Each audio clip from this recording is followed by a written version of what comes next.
Baik, jadi pada hari ini kita nak buat satu bedah lagu mengenai satu lagu yang sangat popular di negara kita, iaitu Tanya Sama Itut Hud. Lagu ini adalah nyanyian Dato' M. Nasir, ciptaan Dato' M. Nasir sendiri, dan lirik ditulis oleh Allahyarham Lolo. Okey, jadi apabila kita mendengar lagu ini, kita nyanyi bersama, kita sebenarnya terkadang terfikir apa sebenarnya yang dimaksudkan dengan Tanya Sama Itut Hud. Sebab kebanyakanlah lagu-lagu yang kita selalu dengar berkisar dengan cinta dan sebagainya. Jadi apa sebenarnya yang ingin disampaikan di dalam lagu ini? Okey, jadi kita secara ringkas ni, saya terus membawa tuan-tuan dan puan-puan untuk kita menelusuri maksud lagu Tanya Sama Itu Hud-Hud. Okey, jadi lirik yang pertama mengenai 73 pintu, 73 jalan yang sampai hanya satu jalan. Okey, 73 pintu, 73 jalan yang sampai hanya satu jalan. Okey, jadi apa yang nak dimaksudkan dengan 73 pintu dengan 73 jalan ni? Kenapa 73? Kenapa bukan 25? Kenapa bukan 19? Okey, kenapa 73? Sebab lirik ini mengambil inspirasi daripada hadis Rasulullah, daripada hadis Rasulullah sendiri yang riwayatnya oleh Abu Daud, yang Rasulullah secara maksudnya lah mengatakan di akhir zaman akan umat Rasulullah akan berpecah kepada 73 golongan, yang sampai ke syurga hanya satu golongan. Itu adalah ringkasan maksud daripada hadis tersebut. Hadis itu panjang, tetapi saya ringkaskan dalam video ini. Secara ringkasnya maksud lirik lagu 73 pintu 73 jalan yang sampai hanya satu jalan, ia mengambil inspirasi daripada hadis Rasulullah SAW. Itu secara ringkas. Okey, kemudian lirik yang kedua adalah ribu-ribu margas tua mencari raja si murak yang sampai hanya 30. Okey, jadi persoalan yang kita nak bedah dalam maksud lirik ini, apa sebenarnya ribu-ribu margas tua dan siapa mencari raja si murak ni, dan yang sampai hanya 30. Apa yang nak disampaikan? Okey, jadi lirik ini mengambil kisah, mengambil inspirasi daripada suatu kisah daripada sebuah kitab sufi yang berasal daripada Parsi, yang ditulis oleh seorang ilmuwan yang bernama Fariduddin At-Tari, dan buku ini bertajuk The Conference of the Birds, atau dalam bahasa Arabnya adalah Mantiq At-Tair. Jadi buku ini sebenarnya ditulis oleh Fariduddin At-Tari, berkisahkan tentang cerita burung-burung, tentang birds yang mencari seorang tuan, seorang Tuhan. Jadi ini adalah satu satira ataupun satu, orang kata apa ni, perumpamaan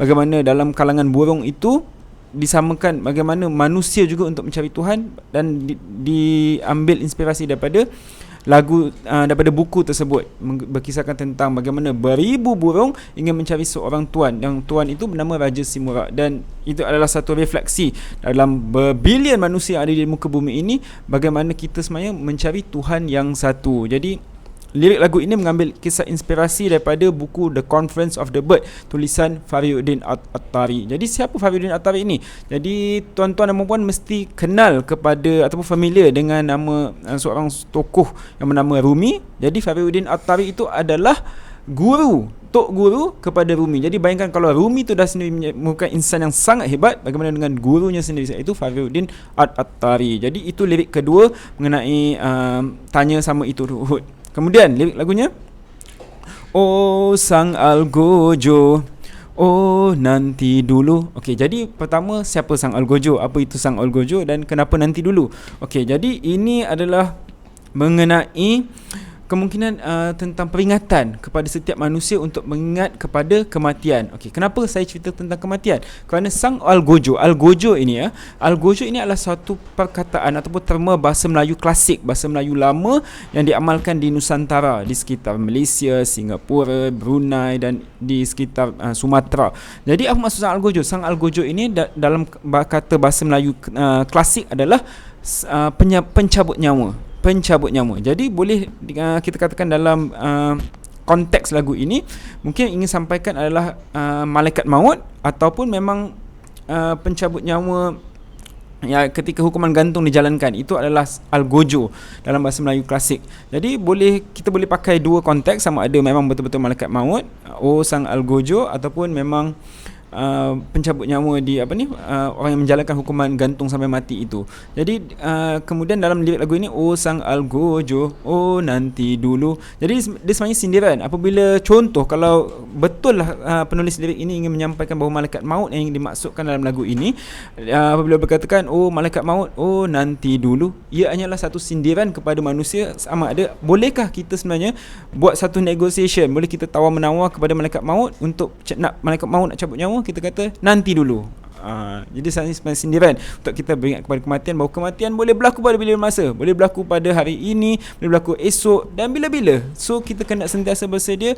Ingatlah bahawa kematian itu pasti, dan hidup ini hanyalah pinjaman daripada Allah Subhanahu Wa Taala. Destinasi yang sebenar adalah di syurga Allah Subhanahu Wa Taala. Okay, jadi itu lirik di bahagian tengah tanya sama itu Hud. Dan kemudiannya liriknya, lihat dunia dari mata burung atau lihat dari dalam tempurung, yang mana satu engkau pilih. Tahu tak sedap, tapi jangan komen.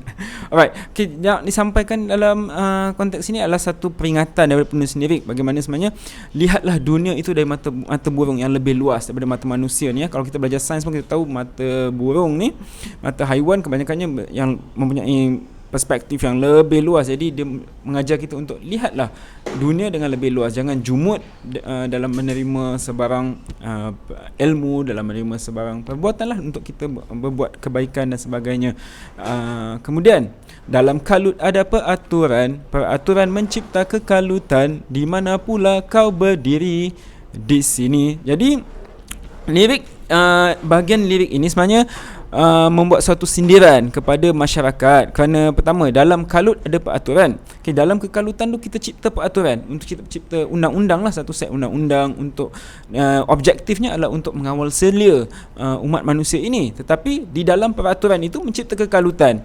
Pelik kan? Dalam kalut ada peraturan, tapi dalam peraturan ada kalut. Maksudnya nak sampaikan di sini, kadang-kadang apabila niat sebuah kerajaan itu ingin mencipta undang-undang atau peraturan, tapi di dalam undang-undang itu sendiri kadang-kadang mempunyai kelompangan, mempunyai loophole, ataupun dalam bahasa perundangannya ada lakuna. Ada lakuna. Lakuna ini adalah satu istilah bila satu senario itu, bila perundangan itu ada loophole di bahagian set undang-undang itu, maka di situlah kita katakan sebagai lakuna, ada kelompangan yang berlaku di dalam the legislation tersebut. Jadi itu adalah mengenai sindiran kepada manusia bila mencipta undang-undang.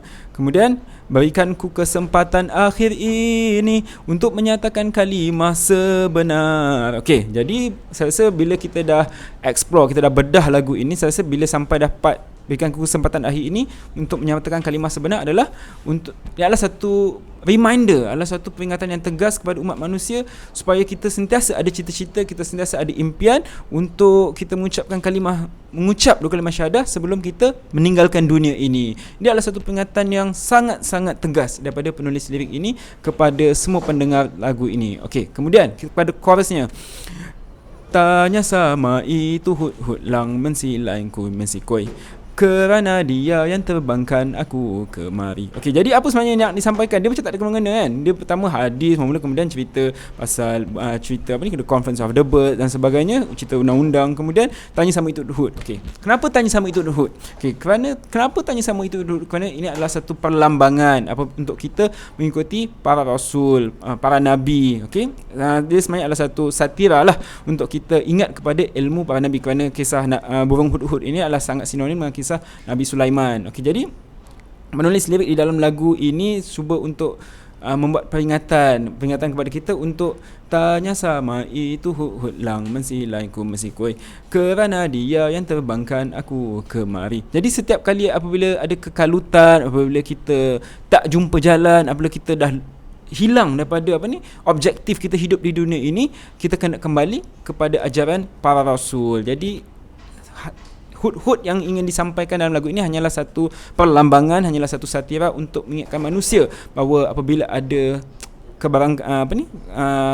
kekalutan yang berlaku, ingatlah kepada ajaran para rasul dan para nabi. Dan itu saja maksud mengenai lagu Tanya Sama Itu Hud, yang saya rasa sangat memberikan inspirasi dan sangat memberikan peringatan kepada kita umat Islam dan kepada manusia.